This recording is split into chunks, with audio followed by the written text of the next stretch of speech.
Let me take this moment to wholeheartedly congratulate each and every one of you today. You graduated. You did it. You made it. Congratulations to you. And you did it all by yourselves. Nobody helped you. No, that's not true. That's what I thought when I was young. I starting to really make it as an actor. I came in, I talked to my mother. I said, "Ma, did you think that this was going to happen? I'd be so big and I'll be able to take care of everybody and I can do this and I can do that and I can." She said, "Boy, stop it right there, stop it right there, stop it right there." He said, "If you only knew how many people that have been praying for you, how many prayer groups she put together, how many prayer cloths she gave me, how many times she splashed me with holy water to save my sorry behind her." She said it. She said, "Oh, you did it by yourself? I tell you what you can do by yourself. You can go outside and get a mop and a bucket and wash them windows. You can do that by yourself." Superstar. So I'm saying that to say I want to congratulate all the parents and friends and family and aunties and uncles and grandmothers and grandfathers and teachers and friends and enemies. All the people that helped you to get where you are today. Congratulations to you all. I'm going to tell about 2-3 stories. I'm going to keep it real short. I remember my graduation. The speaker got up there, went on forever, blah, blah, blah, blah, blah, blah, blah, blah, blah. So I'm going to keep it short. Number 1, put God first. Put God first in everything you do. Everything that you think you see in me, everything that I've accomplished, everything that you think I have, and I have a few things, everything that I have is by the grace of God. Understand that. It's a gift. 40 years ago, March 27th, 1975, it was 40 years ago, just this past March, I was flunking out of college. I had a 1.7 grade point average. I hope none of you can relate. I had a 1.7 grade point average. I was sitting in my mother's beauty shop. They still call it beauty shop now? What they call it now? Yeah, I was sitting in the beauty parlor. I was sitting in my mother's beauty parlor, and I'm looking in the mirror, and I see behind me this woman under the dryer. And every time she looked up, every time I looked up, she was looking at me, just looking me in the eye. And I didn't know who she was, and I said, she said, "Somebody give me a pen, give me a pencil. I have a prophecy." March 27, 1975, she said, "Boy, you are going to travel the world and speak to millions of people."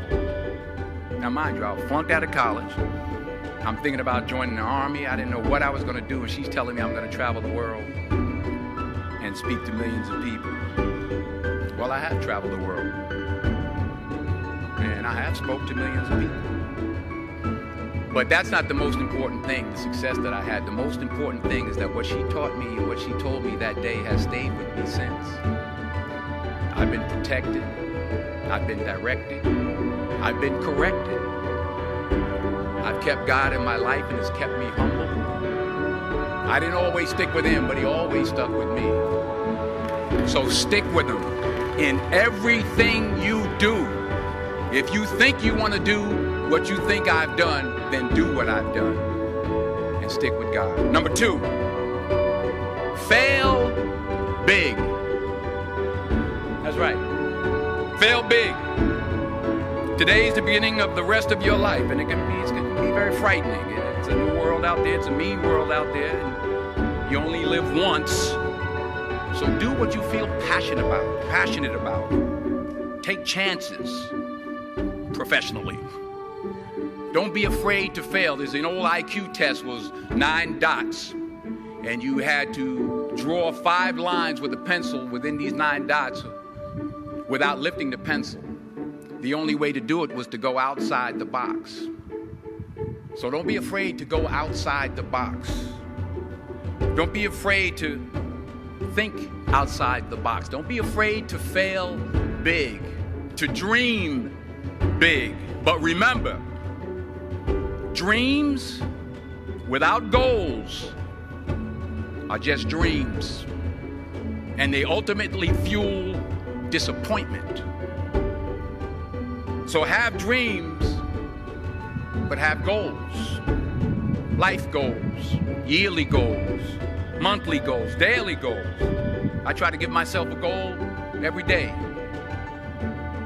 Sometimes it's just to not curse somebody out. Simple goals, but have goals.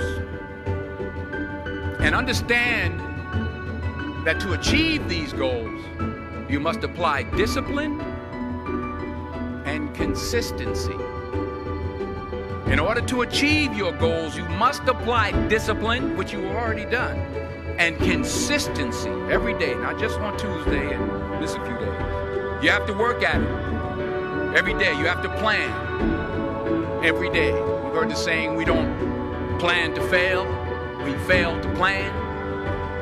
Hard work works. Working really hard is what successful people do. And in this text, tweet, twerk world that you've grown up in, remember, just because you're doing a lot more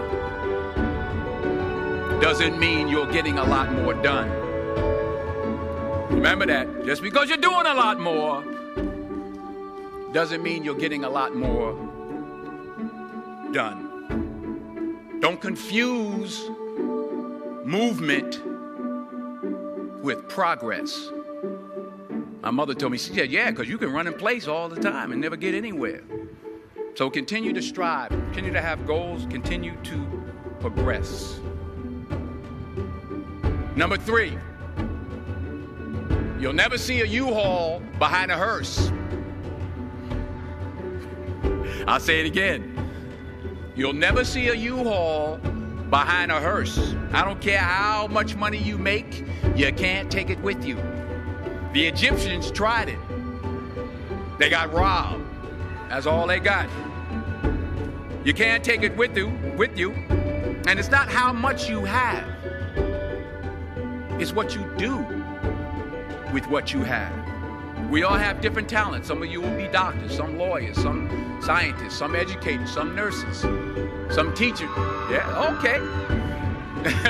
Some preachers. The most selfish thing you can do in this world is help someone else. Why is it selfish? Because the gratification, the goodness that comes to you, the good feeling that I get from helping others, nothing's better than that. Well, one or two things, but nothing's better than that. Not jewelry, not big house I have, not the cars, but it's the joy. That's where the joy is, in helping others. That's where the success is, in helping others. Finally, I pray that you put your slippers way under the bed tonight, so that when you wake up in the morning, you have to get on your knees to reach them. And while you're down there, say thank you for grace. Thank you for mercy. Thank you for understanding. Thank you for wisdom. Thank you for parents. Thank you for love. Thank you for kindness. Thank you for humility. Thank you for peace. Thank you for prosperity. Say thank you in advance for what's already yours. It's how I live my life. That's why I am, one of the reasons why I am today. Say thank you in advance for what is already yours. True desire in the heart for anything good is God's proof to you, sent beforehand to indicate that it's yours already. I'll say it again. True desire in the heart, that itch that you have, whatever it is you want to do, that thing that you want to do to help others and to grow and to make money, that desire, that itch, that's God's proof to you, sent beforehand already to indicate that it's yours. And anything you want good, you can have. So claim it. Work hard to get it. When you get it, reach back. Pull someone else up. Each one, teach one. Don't just aspire to make a living. Aspire to make a difference.